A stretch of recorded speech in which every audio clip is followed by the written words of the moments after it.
Ar daugėja psichologinių problemų žmonijai? Aš manau, kad psichologinių problemų mes kaip visuomenė, kaip pasaulis turbūt turime šiek tiek mažiau, nes vis dėlto mūsų gyvenimas gerėja. Iš kitos pusės, technologiškai žmonija tiek nuvažiavo į priekį, kad žmogui labai sunku adaptuotis prie to, kiek dabar technologija gali daryti. Ir mes turime itin greitą gyvenimo tempą, mes turime nuolatinį buvimą elektroninėme triukšme, mes turime besikeičiančią gamtą ir klimatą.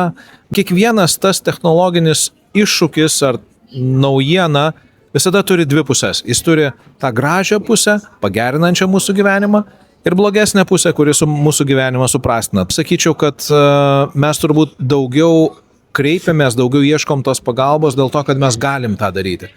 Nes psichoterapija ir psichologų darbas, jisai gerokai pajudėjęs yra į priekį, paprogresavęs. Ir mes turim naujų instrumentų, naujų tyrimų. Ir dėl to manau, kad tiesiog daug lengviau ir patogiau yra naudotis ir priimti tą pagalbą, kurią teikia profesionalai.